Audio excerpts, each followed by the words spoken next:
मिलो महत्वमा, माननीय मन्त्रीहरूको मिलो महत्वमा, सरकारको मिलो महत्वमा आज यो टेन्डर 54वटा टेन्डर खुल्यो। आजको केसमा पनि हामीहरूको ज्यान जोखिममा छ साथीहरू। हामी 14 जनाको ज्यान। इमानदार कुरा गर्दाखेरि भोलि ठुलो रकमको खेल हुन्छ। 1% उठाउँदाखेरि 34 अरब हुन्छ, 34 करोड हुन्छ। 2% उठाउँदाखेरि चाहिँ तपाईको 68 करोड हुन्छ। 3% उठाउँदाखेरि 1 अरब रुपियाँ हुन्छ। यहाँ ठुलो चलखेल, आर्थिक चलखेलहरू भइराखेको छ। राज्यलाई भार कसरी परेको छ? त्यो टेन्डर एकै दिन 54वटा टेन्डर निकाल्ने हो भने हुन्थ्यो। दुईचोटिको 2 पाना गर्दै राज्यलाई 5-6 लाखको राज्यलाई नै भार पर्यो। एकै पेजमा एकै दिन 54वटा टेन्डर निकाल्दियो भने हामी चित्त बुझ्थ्यौँ। र त्यसको क्राइटेरिया हेर्दाखेरि, त्यो 54वटा टेन्डर क्राइटेरिया हेर्दाखेरि हामीले के देखियो, के बुझियो भने व्यवसायी साथीहरूले, ल रोड हाउसको सर्टिफिकेट चाहिँ 25 करोडको भयो, 25 करोडलाई माया छ, 40 करोड माया छ, 48 करोड माया छ, 35 करोड माया छ, 39 करोड रोडको सर्टिफिकेट चाहिँ माग्दिनु भयो। घुमाएर यहाँ साथीले भने घोडाको पुच्छर।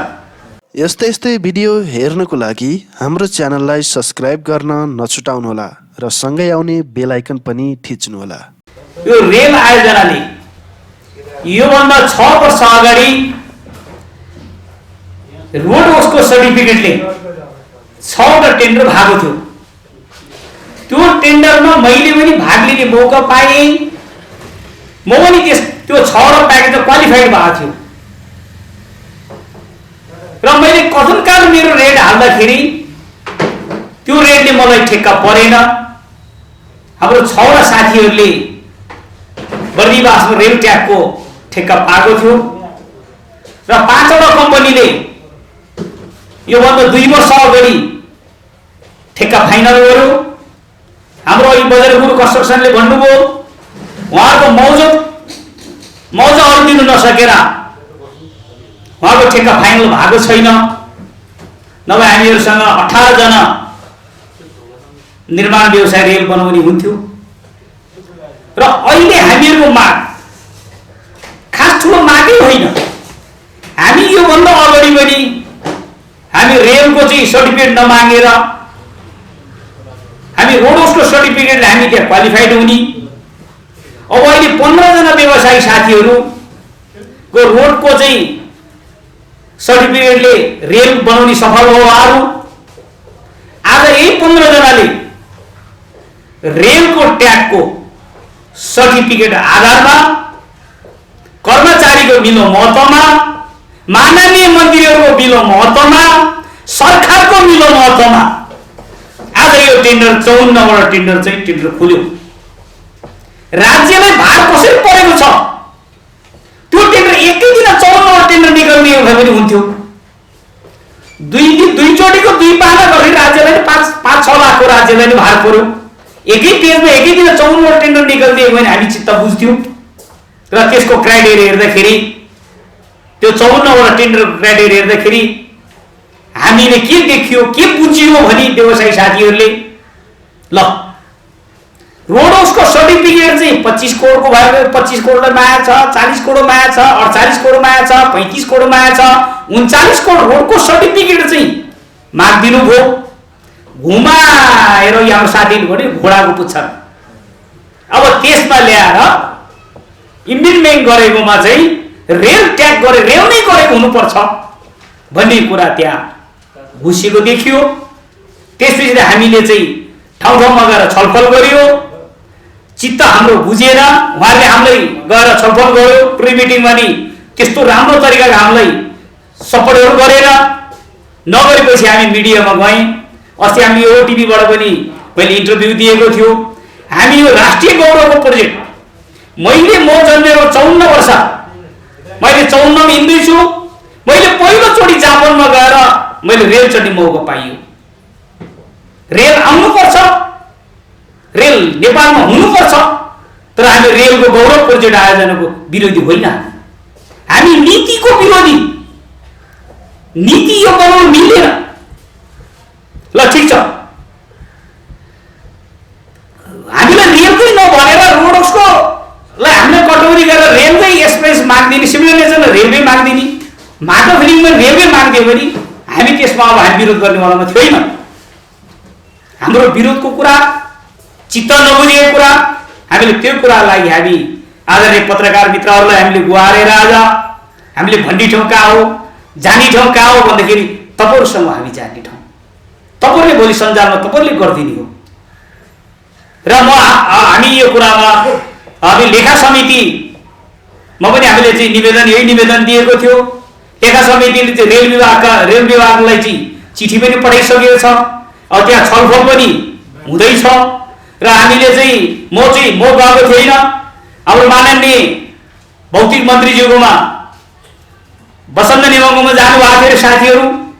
एउटा माननीय मन्त्रीज्यू जस्तो यत्रो पदको भौतिक मन्त्रालय, यो देशको यत्रो मन्त्रालय चलाउने मन्त्रीज्यूले एउटा डिसिजन, म प्राविधिक मन्त्री पनि होइन, म कानुन मन्त्री पनि होइन, म चाहिँ यस्तो बुझेको कर्मचारीको कुराहरू के हो म बुझ्छु, होइन भने तपाईँहरू चाहिँ मुद्दामा जानुहोस् भन्ने कुराहरू माननीय मन्त्रीज्यूको पनि हामीले आवाज पाएँ।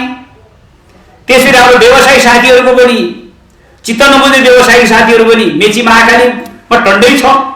त्यो हिसाबले हामीले पत्रकार मित्रहरूलाई हामीले गुहारेको हो। र यो खेलमा यो भन्दै 3 वर्ष अगाडिको खेलमा रेलमा 8 अरबको टेन्डर भएको थियो, रेलवे के अरे हुलाकीको ठेक्का कदुनकाल मिल्यो ठेक्का जति सरकारले चाहिँ एमाउन्ट गरेको थियो 50 करोड 85 करोड 100 करोड भयो 100 करोड, त्यो हिसाबमा हाम्रो व्यवसायी साथीहरूले टेन्डर हाल्यो। त्यही टेन्डर भएको 15 दिन भित्रमा हाम्रो आदरणीय मित्र निर्माण व्यवसायी शरद गौचनलाई, महासङ्घ अध्यक्षलाई गुण्डागिर्दीहरूले गोली हानेर उहाँलाई मार्नुभयो। उहाँहरूलाई हिसाब किताब के मिलेन, त्यो उहाँहरू मर्ने र मार्ने जानला। आजको केसमा पनि हामीहरू ज्यान जोखिममा छ साथीहरू, हामी 14 जनाको ज्यान। इमानदार कुरा गर्दाखेरि भोलि ठुलो रकमको खेल हुन्छ। 1% उठाउँदाखेरि 34 अरब हुन्छ, 34 करोड हुन्छ। 2% उठाउँदाखेरि चाहिँ तपाईँले 68 करोड हुन्छ। 3% उठाउँदाखेरि 1 अरब रुपियाँ हुन्छ। यहाँ ठुलो चलखेल, आर्थिक चलखेलहरू भइराखेको छ। यो चलखेल नहोस्, रेल बनोस्। कि रेल बनाउनेमा रेल शैली किनेर ल्याउने, रेलको फलनको लिङ्क बनाउने हो भनी पनि हामीहरू त्यसमा चित्त बुझाउँथ्यो। अब नीति नियमको इम्प्लिमेन्टको स्पेसिफिकेसनमा रोडको माटो फिलिङ गर्दाखेरि कतिले चाहिँ ठेकिन्छ भन्ने कुरामा पेलेर डेन्सिटी चेक गर्दाखेरि 15 सेन्टिमा पेलेर जाँदाखेरि 95, यो पनि मूर्खै काम हो। 95 पनि कहिले पनि ल्याउन नसक्ने मैले देखेको छु, मैले पेलेको छु। जति पेल्दाखेरि नि 95 कोही बेला राम्रो माटो हो, राम्रो त्यसलाई अलिकति मिक्स कुनै चिज भयो भने यो 95 आउँछ, नभए 95 माटोको पनि त्यसमा चाहिँ डेन्सिटी आउन सक्दैन। अर्को कुरा हामीले न रेलको चाहिँ स्पेसिफिकेसन अर्को हाल्यो कि भन्ने त्यो कुरा पनि हामीले डकुमेन्ट हेर्दाखेरि त्यही 95 हालेर छ त्यो रेलले पनि। त्यो हिसाबले हामीले अब हामीहरू त्यो चित्त नबुझेर यहाँ हजुरहरूसँग पत्रकारहरूसँग हामी पत्रकार सम्मेलन गरेको हो।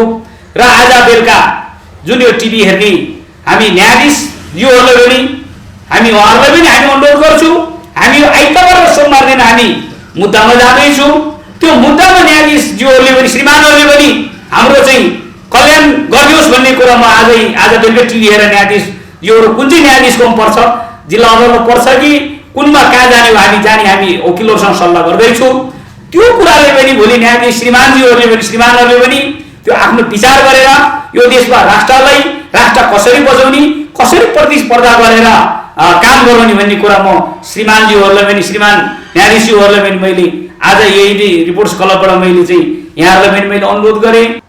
त्यो रेलको ट्र्याक निर्माण गर्नको लागि सडकको काम गरेको र सडकको इम्ब्याक्टमेन्ट फिलिङ गरेको निर्माण व्यवसायहरू पनि योग्य हुने गरी निकालिएको थियो र सोहीको अनुसार त्यसमा लगभग दुईटै टेन्डरहरूमा हाम्रा सडकमा काम गर्ने व्यवसायीहरू त्यहाँ सक्षम पनि हुनुभयो र त्यसमा काम पनि सम्पन्न गर्नुभयो। त्यो मध्ये एउटा काम छ जो त्यहाँको मौजाको कारणबाट अहिलेसम्म सम्पन्न गर्न नपाएको म यहाँहरूलाई जानकारी गराउँछु। र त्यसै सन्दर्भमा अहिलेको बुझपत्र प्रकाशित गर्दाखेरि तेस्रो पटकको बोलपत्रमा चाहिँ माथि हाम्रो सिमिलर साइज एन्ड नेचर भन्छ उस्तै प्रकृतिको कार्य भन्ने कार्यमा सडक वा रेलमा काम गरेको सर्टिफिकेटलाई भने प्रमाणपत्रलाई मान्य छ भनेर उल्लेख गरिएको छ। तर त्यसको पछाडिपट्टि यो क्राइटेरियामा के छ भन्दा त्यसमा उल्लेख छ प्रोडक्सन क्वान्टिटी भन्छ कि एक्टिभिटिज। त्यसको विषयमा योभन्दा पहिलाको 2टा बोलपत्रहरूमा सडकमा काम गरेको सिँचाइमा काम गरेको रिभरबेड मेटेरियल हालेकोलाई चाहिँ मान्य हुने भन्ने थियो। तर अहिले माथि सडक छ तल गएर रेलमा नै काम गरेको हुनुपर्ने भनेर यो सूचना प्रकाशित गरिएको छ। यसै सन्दर्भमा ध्यान आकर्षण गर्नको लागि हामीले यो निकाय भनेको सार्वजनिक खरिद कार्यालय अनुगमन कार्यालयको नै यो निकाय हो। सो निकायमा हामीले लिखित हाम्रा यहाँ 14 जना निर्माण व्यवसायीहरूले हामीले त्यहाँ लिखित रूपमा निवेदन पेश गर्यौँ र अहिले हामी यहाँ उपस्थित हुनको कारण यहाँ हामी अहिले आएर यो पत्रकार महोदयहरूसँग हामीले कुरा राख्नुपर्ने कारण के भयो भन्दा यो बोलपत्र 54 वटा प्याकेजमा छ। 2टा दिनमा उल्लेखित गरेर विकसित गरिएको छ र यसको अब अन्तिम दिन 5-7 दिन पनि बाँकी छैन। तर यो बोलपत्र तयारी गर्नलाई व्यवसायहरूलाई थुप्रै दिनको आवश्यकता हुन्छ। तर हामीले जहाँ हामीले यी कुराहरू राख्यौँ हाम्रो समस्या राख्यौँ ती निकायहरूले अहिलेसम्म हामीलाई कहीँ पनि कुनै चिजहरूको सूचना प्राप्त भएको छैन। या त म्याद थप या त हाम्रा क्राइटेरियाहरू यदि हामीले उठाएका मागहरू गलत थिए भने यो तपाईहरुको नियम सम्मत छ तपाईहरु आफ्नो आफ्नो किसिम लाग्नु भन्नुपर्ने थियो या यी चीजहरु तपाईको माग जायज छन् भने तपाईहरुको हाम्रो यो संशोधन गरिएको छ अथवा संशोधन गर्न आदेश दिएको छ भनेर सम्बन्धित कार्यालयलाई दिनुपर्ने थियो। आजसम्म त्यो हामीले प्राप्त भएको छैन। त्यसैले हामीसँग बाँकी रहेको समय पनि धेरै कम भएको हुनाले हामीले आज यही सम्मेलन मार्फत यी कुराहरु पुनः आह्वान गरिन्छ। हाम्रो मेन माग हामी विकास विरोधी होइन। रेल सञ्चालन चाँडै पर्नुपर्छ, चाँडै हुनुपर्छ। हामीले किन यी चीजहरु उठाइरहेका छौं त? जब यो बोलपत्रहरु यदि यही ढाँचाबाट आह्वान भएको अनुसार गइदियो भने यहाँ भएका कानुनी जटिलताले भोलि अदालत जान्छ, अरु निकाय जान्छ, यसले समय खान्छ, यो निर्णय गर्न ढिला हुन्छ, काम ढिलो हुन्छ। तर आज दिन बितिसकेको छैन। हामीले यति समयमा यी कुराहरु उठाएका छौं जसले सम्बन्धित निकायले समयमा सोच्दियो भने जसको यो हामीलाई जुन चीज बोल्नुपर्ने थियो त्यो समयमा सम्पन्न हुन्छ। त्यसैले हामीले यी चीजहरु समयमा यी कुराहरु राखेका छौं र हामीले अर्को कुरा पनि हामीले थपेर राखेका छौं भन्दा हामीलाई लागेको र अथवा हामीले भोगेको हामी पनि नेपाली प्रबुद्ध व्यक्तित्वहरु भएको हुनाले हामीलाई पनि यसको माया छ। विकास हाम्रो मुख्य नारा हो र विकास समयमा हुनुपर्छ, गुणस्तरीय हुनुपर्छ र सरकारको नीति तथा कार्यक्रममा उल्लेखित तीनटा चीजहरु छ। सार्वजनिक खरिद प्रक्रियालाई पारदर्शी, प्रतिस्पर्धी र मितव्ययी बनाइने छ। सरकारको नीति तथा कार्यक्रममा स्पष्ट रूपमा छ र हामी त्यही नीति तथा कार्यक्रममा भएका कुराहरू लागू गर्नको लागि यसमा ध्यान आकर्षण गराइरहेका छौं। किनकि हामीलाई लाग्यो दुई दिनमा गरेर किन निकाल्नु पर्यो? 54 वटा प्याकेजहरू एकै दिन निकालेको भए हुन्थ्यो। सडकको काम गरेकोलाई मान्य हुने, फेरि गएर भित्र पछिपट्टि गएर सडकको काम के गरेकोलाई अमान्य हुने किन गरियो? दुईटा कुरा भयो। हामीलाई पारदर्शी लागेन। यदि यो पारदर्शी भयो र यो प्रतिस्पर्धी भयो र यतिकै यो टेन्डर चाहिँ आह्वान गर्दाखेरि हामीसँग 17-18 जना निर्माण व्यवसायीहरू सक्षम हुनुहुन्छ। त्यसलाई हामी सम्मान गर्छौं। हाम्रो यो भावना हैन कि यो कामको लागि यदि गएका वर्षहरुमा पनि यस्तै प्रकृतिको क्राइटेरिया निकालिएको भए हामी यसमा आपत्ति गर्ने थिएनौं। तर गएको वर्षको बोलपत्रहरुमा त्यसमा क्वालिफाइड भएर काम पनि गरिसकेका साथीहरु यसचोटिको प्रतिस्पर्धामा भाग लिन नसक्ने अवस्था यो विज्ञापनले यसको क्राइटेरियाले गरेको छ। त्यसैले हाम्रो दुईटा माग छ। एउटा मागमा हामीले के राखेका छौं? हामीलाई गएका दुईटा टेन्डरमा जस्तै हामीसँग लगभग 100 भन्दा बढी सडकमा काम गरेको सक्षम व्यवसायी हुन्छ, जबकि अहिले निक्लेको काम भन्दा ठूलो भोल्युममा काम गर्न सक्ने ती 100 भन्दा बढी व्यवसायीहरूलाई पनि स्वतन्त्र रूपमा सरकारको नीति तथा कार्यक्रम अनुसार हामीलाई प्रतिस्पर्धी, पारदर्शी र मितव्ययी किसिमबाट भाग लिन दिनुहोस्। हामीलाई चाहिँ यसमा हाम्रो माग छ। हामीले पहिलो भनेका छौं हैन ल ठीक छ। त्यसो भने अब कतिपय चीजमा हामीले गएको रेल विभागहरुमा हामी गयौं, त्यहाँ जाँदाखेरि हैन अब हामीलाई चाहिँ सडककै हैन रेलकै काम गरेको मान्छे चाहिन्छ भन्ने कुराहरु उहाँले गर्नुभयो। ल ठीक छ। त्यसो हो भने माथिल्लो क्राइटेरियामा सडक हटाइदिनुहोस्, रेलमै काम गर्ने मान्छेहरुलाई मात्रै बोलाउनुहोस् त्यसमा पनि हामी व्यवसायहरूको छैन। हामी सिँचाइमा पनि क्वालिफाइड छौँ, सडकमा क्वालिफाइड छौँ, जहाँ हामी सब पुलमा छौँ, जो व्यवसायहरू जहाँ हुनुहुन्छ त्यहाँ गएर हामी प्रतिस्पर्धा गर्न तयार छौँ। तर यो सूचनामा चाहिँ हामीलाई शङ्का लाग्यो, हामीलाई यसमा आशंका भयो। किन भयो त भन्दा यो 2 पटक किन निकालियो, एकै दिनमा टेन्डर किन गरिएन, क्राइटेरिया फरक किन राखियो, र अर्को पनि महत्त्वपूर्ण कुरा, हामी यस विषयमा हाम्रो 14 जना निर्माण व्यवसायहरू पहिला सुरुमा भेट भयौँ, तर यसको पछाडि हामीसँग अर्को 30औं व्यवसायहरू लौ न त्यो काममा हामी पनि सहमत छौँ है तपाईँहरूको उसमा भन्नुभएको थियो। हामी त्यति बेला अब यो कोरोनाको कारणले लकडाउनको कारणले सम्भव भएन भेट्नुलाई, र हामीले के गर्यौँ भन्दा सम्बन्धित निकायमा हामी पुग्यौँ। हामी पुग्दाखेरि हामीले अनौपचारिक गफ कस्तो पायौँ भन्दा हामी सम्बन्धित रेलवे विभागको विभागीय प्रमुख छ, हाम्रो साथीहरू कोही समूहगत रूपमा कोही व्यक्तिगत रूपमा गएर भेट्नु भएको छ, यो विषयमा चर्चा गर्नुभएको छ। उहाँ भन्नुहुन्छ होइन यो कुरा त ठिकै हो, तर अब मबाट यो केही हुन सक्दैन भने जस्तो कुरा गर्नुहुन्छ। सचिवजीका अघि जान त्यही हुन्छ, मन्त्रीजीलाई भेट्यौँ हामीले, तपाईँहरूले ल्याएको कुराहरू मैले पाएँ, मैले सुनेँ, तपाईँहरूको मागहरू जायज छ, म मेरो विभागीय उसमा छलफल गर्छु, तर यो विभागले गर्ने काम हो, तर उसले के गरिरहेको छ म छलफल गर्छु भन्नुहुन्छ। बाहिर हल्ला के छ भने कहाँको अमुक शक्तिबाट यो निर्देशित छ त, किन यी चिजहरू हामीले पुरा दिन भइसक्यो हामीले कुरा उठाउँदाखेरि यिनको सुनवाई हुँदैन, कि त यी कुराहरू गलत थिए भने हामी पनि जिम्मेवार नागरिक हौँ, हामी पनि सहन सक्छौँ, होइन थिएन त यी बात जायज हुन भने किन सम्बन्धित निकायहरू अमुक भएर बस्दिन्छ, त्यहाँनिर हामीले यी कुराहरू उठाएका छौँ। त्यस्तै अर्को कुरा, यसको सबभन्दा मेन हाम्रो यो सार्वजनिक खरिद अनुगमन कार्यालय भनेको यसमा सिमिलर साइज एन्ड नेचर भनेको उस्तै प्रकृतिको कार्य, त्यसको परिभाषित गरिदिनु पर्यो।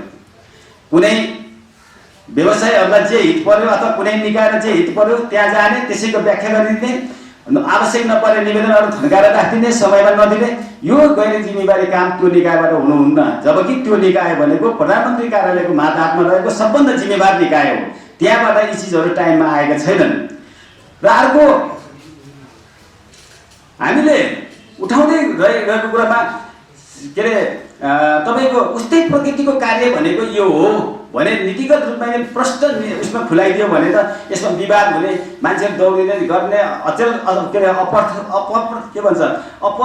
प्रतिस्पर्धाबाट वञ्चित गराउने कामहरू गर्न त सुरु हुँदैन नि। त्यस्तै की प्रोडक्सन एक्टिभिटिज भन्छ, त्यो कामभित्र भएको महत्त्वपूर्ण काम के हो त, घरको निकाल्दा यो चिज महत्त्वपूर्ण हो, सडकको काम निकाल्दा यो चिज महत्त्वपूर्ण कामहरू हो, की प्रोडक्सन हो, रेलवेको काम गर्दा यो चिज हो, अरे तपाईँ सिँचाइको कामबाट त्यो चिजमा परिभाषित भइदिनु पर्यो। जबकि समय अनुसारको यी चिज यस्तै चलखेल हुने बेलामा त्यो जता अनुकूल पर्यो त्यतै खाली व्याख्या गरिदिने किसिमबाट त्यो सार्वजनिक निकायबाट पनि यो काम हुन भइदिन। यो चिजहरू समयमा प्रष्ट रूपमा परिभाषित हुनु पर्यो। र यही भन्दै हाम्रो माग वास्तवमा नेपालमा भएका सरकारवाला निकायहरूले समयमा यस्ता चिजको विषयमा उठेका चिजहरू जसले व्यापक रूपमा पाउँछ, कोही नकारात्मक सन्देश जान्छ, कोही सकारात्मक सन्देश जान्छ, यी चिजलाई बेलामा सम्बोधन गरिदियो भने यी चिजहरू वास्तवमा सही, प्रतिस्पर्धी, मितव्ययी, पारदर्शी जुन चिजहरू भनिएका छन्, यी चिजहरूमा चाहिँ ध्यानाकर्षण गरिदियो भने, सरकारको मातहतमा रहेका निकायहरू सजग भइदियो भने अवश्य पनि यी चिजहरू हामीले फेरि दोहोऱ्याएर उठाउन पर्ने छैन। र यसै सन्दर्भमा हामीले मेन मागेकै त्यही छ, हामीले भनेका छौँ यदि सडककै कामको लागि सर्टिफिकेट मान्यता दिनु भएको छ भने प्रोडक्सन क्वान्टिटीमा नै सडकको मानिदिनुहोस्, जबकि 2टा टेन्डरमा तपाईँहरूले पहिला मान्नु भएको थियो।